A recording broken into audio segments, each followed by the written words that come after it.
சற்று முன் வெளியான அதிர்ச்சி தகவல். ஏடிஎம் கார்டு பயன்படுத்துவோருக்கு புதிய ரூல்ஸ்கள கொண்டு வந்திருக்காங்க. அதுல முதல் ரூல்ஸா நீங்க ஏடிஎம்ல பணம் எடுக்க போறீங்க அப்படின்னா, அந்த பணம் அப்படிங்கிறது அதற்கு ஒரு கட்டணம் இனிமே சார்ஜ் பண்ணுவோம் அப்படின்றத சொல்லியிருக்காங்க. இதைத் தொடர்ந்து இன்னொரு முக்கிய அறிவிப்பும் வெளியாயிருக்கு.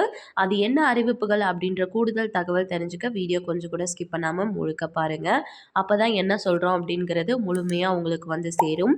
அண்ட் ஃபர்ஸ்ட் டைம் இப்பதான் நம்ம சேனலை பார்க்குறீங்க அப்படின்னா மறக்காம ஒரு லைக் பட்டனை தட்டி விட்டுருங்க. ஆல்ரெடி பார்த்துட்டு இருக்கக்கூடிய நபர்களாக இருந்தீங்கன்னா கமெண்ட் பாக்ஸில் ஹாய்ன்னு சொல்லிட்டு போங்க. இப்போ வாங்க வீடியோக்குள்ளே போயிடலாம். இப்போ இருக்க காலகட்டத்தில் பண பரிவர்த்தனை அப்படிங்கிறது ரொம்பவே அதிகமாக நடைபெற்று வந்துட்டுருக்கு. அந்த வகையில் ஏடிஎம் கார்டு யூஸ் பண்ணியும் பண பரிவர்த்தனை அப்படின்றத நிறைய மக்கள் செஞ்சுட்டு தான் இருக்காங்க இப்போ வரைக்கும். ஏடிஎம் கார்டை பயன்படுத்தி பண பரிவர்த்தனை செய்கிறதுக்கு எவ்வளோ கட்டணம் உயர்ந்திருக்கு அப்படின்றத பார்க்குறதுக்கு முன்னாடி முதல் அறிவிப்பாக இந்த ஏடிஎம் கார்டு வைத்திருக்கக்கூடிய அனைத்து நபர்களுக்குமே பார்த்தீங்கன்னா ஆயுள் காப்பீடு ப்ளஸ் விபத்து காப்பீடு ரெண்டுமே நீங்கள் ஏடிஎம் கார்டு வச்சுருக்கீங்கன்னா உங்களுக்கு ஃப்ரீயாகவே ஈஸியாக கிளைம் பண்ணிக்க முடியும். ஏதாச்சும் விபத்து ஏற்பட்டாலோ மரணம் நிகழ்ந்தாலோ ஸோ இதற்கு கிட்டத்தட்ட 1,00,00,000 வரையும் நம்மளால் கிளைம் பண்ண முடியும் நமக்கு ஏற்படுற விபத்தை பேஸ் பண்ணி. இதற்கு நீங்கள் வெறும் 45 டேஸ்க்கு நீங்கள் இந்த ஏடிஎம் கார்டு வாங்கி யூஸ் பண்ணியிருக்கீங்க அப்படின்னாவே போதுமானது.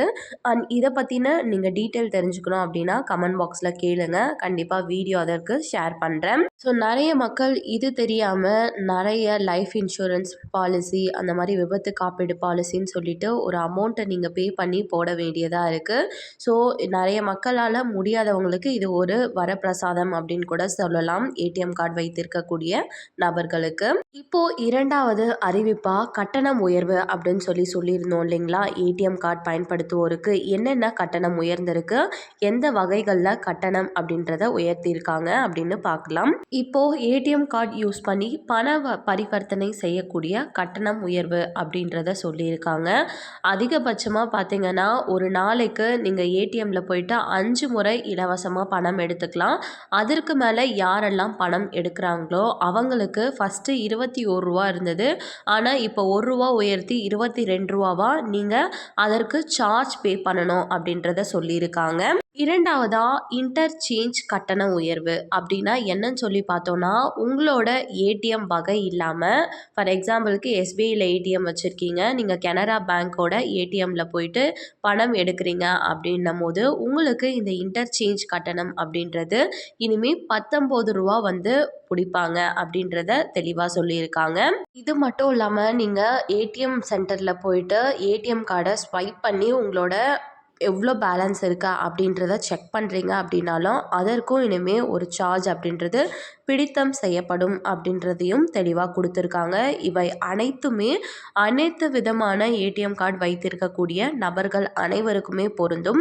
ஸோ மக்கள் அனைவருமே இதை தெரிஞ்சுக்கிட்டு ஏடிஎம் கார்டு அப்படின்றத பயன்படுத்துங்க. கண்டிப்பாக இந்த 2 அறிவிப்புமே உங்களுக்கு பயனுள்ளதாக இருந்திருக்கும் அப்படின்னு சொல்லி நம்புகிறேன்.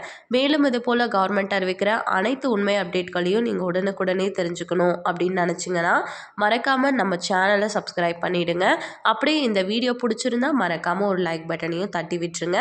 நிறைய பேருக்கு ஷேரும் பண்ணுங்கள். அது மூலமாக அவங்களும் பயன்பெறட்டும். அண்ட் தேங்க்யூ ஃபார் வாட்சிங்.